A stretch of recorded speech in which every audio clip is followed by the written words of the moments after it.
Hi, hello. So இன்னைக்கு ரொம்பவுமே கியூட்டான நான் கியூட்ன்னு ஏன் சொல்றேன் அப்படின்னா, உங்களுக்கு ரொம்ப ரொம்ப இந்த ரீடிங் பிடிக்கும். பிகாஸ் உங்க எல்லார் மனசுலயுமே ஒரு கற்பனை இருக்கும். ஓகே, என்ன திருமணம் பண்ணிக்க போறவங்க எப்படி இருப்பாங்க? என்ன திருமணம் பண்ணிக்க போறவங்களோட கேரக்டர் எப்படி இருக்கும்? என்ன திருமணம் பண்ணிக்க போறவங்க பார்க்க எப்படி இருப்பாங்க? இந்த மாதிரி நெறைய கொஸ்டின்ஸ் உங்க மைண்ட்ல இருக்கும். சப்போஸ் நான் இப்போ போடுற ரீடிங் உங்களுக்கு எந்த அளவுக்கு உங்க பார்ட்னரோட ரெசனேட் ஆகுதுன்னு யோசிச்சு பாருங்க. அப்படி ரெசனேட் ஆச்சுன்னா, நீங்க தான் கல்யாணம் பண்ணிக்க போறீங்க. ஸோ உங்களோட ஃபியூச்சர் ஹஸ்பண்ட், ஒய்ஃப் எப்படி இருப்பாங்க அப்படிங்கிறத நம்ம பார்க்க போறோம். மறக்காம ஷேர் பண்ணுங்க, நெறைய கிளைம் பண்ணுங்க, நெறைய பேருக்கு ஷேர் பண்ணி அவங்களுக்கும் ஹெல்ப்ஃபுல்லா இருக்கும். சப்ஸ்கிரைப் பண்ணுங்க, ஃபாலோ பண்ணுங்க. நான் அது ப்ரேயர் பண்ணி என்னோட கியூட் ஃபேமிலிக்காக போடுற ரீடிங். ஸோ என்னோட கியூட் ஃபேமிலியோட ஹஸ்பண்ட் ஆர் ஒய்ஃப் அவங்க மேரேஜ் பண்ணிக்க போற பர்சன் எப்படி இருப்பாங்க அப்படிங்கறத இப்ப நம்ம ஏஞ்சல்ஸ் யூனிவர்ஸ் கேட்க போறோம்.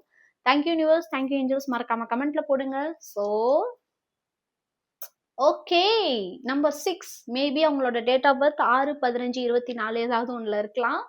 ரொம்ப மெச்சூரான ஒரு உமனா இருப்பாங்க. ரொம்ப மெச்சூரான ஒரு மேனா இருப்பாங்க. ரொம்பவுமே எல்லாத்தையுமே யோசிச்சு நிதானமா நிறுத்தி எதுலயுமே அவசரப்படாம ரொம்ப மெச்சூர்டா ஒவ்வொரு விஷயத்தையும் அவங்க ரொம்ப பார்த்து பார்த்து ரொம்ப மெச்சூர்டா பண்ணக்கூடிய ஒரு பர்சனா இருப்பாங்க. ஆஹா! ரொம்பவுமே வெல்த்தியான பெர்சன்.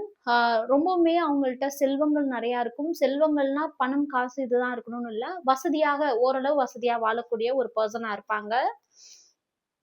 ஓகே. அவங்க குடும்பத்துல ரொம்பவுமே அதாவது ஹெல்த் பாதிக்கப்பட்ட ஏதோ ஒரு பெர்சன் அந்த குடும்பத்துல இருப்பாங்க. இதெல்லாம் தான் சிம்ப்டம்ஸ். ஸோ உங்க future husband or wife. Okay. இந்த ரிலேஷன்ஷிப் ஒரு கோர்ட் மேரேஜ் அல்லது வந்து ஒரு சிம்பிளான மேரேஜா நடந்தாலுமே ரொம்ப கிராண்டா, ரொம்ப அழகா, கியூட்டா நடக்கக்கூடிய ஒரு மேரேஜா இருக்கும் உங்க 2 பேருக்குள்ள. அது மட்டும் இல்லாம ஒரு அன்எக்ஸ்பெக்டடா அவங்களுக்கு இன்கம் வரக்கூடிய பெர்சன். சைடு பிசினஸ் நெறைய பண்ணுவாங்க. நெறைய குட்டி குட்டி விஷயங்கள் அவங்க நெறைய பண்ணி, அதுலேருந்து பணம் சம்பாரிக்கக்கூடிய ஒரு பெர்சனாவும் இருப்பாங்க. நெறைய டிராவல் அவங்களுக்கு ரொம்ப பிடிக்கும். அங்க எல்லா இடத்தையும் சுத்தி பார்க்கணும், எல்லா இடத்தையும் பார்க்கணும் அப்படிங்கிறதுல ரொம்பவும் ஆர்வமான ஒரு பெர்சனா இருப்பாங்க. கிளைம் பண்ணுங்க. இப்ப நான் சொல்லும்போது எத்தன விஷயங்கள் உங்களோட பார்ட்னரோட ஒத்து போச்சு அப்படிங்கிறதையும் பாருங்க. நெறைய பேருக்கு ஷேர் பண்ணுங்க. முடிஞ்சா உங்க பார்ட்னருக்கும் ஷேர் பண்ணுங்க. கிளைம் பண்ணுங்க.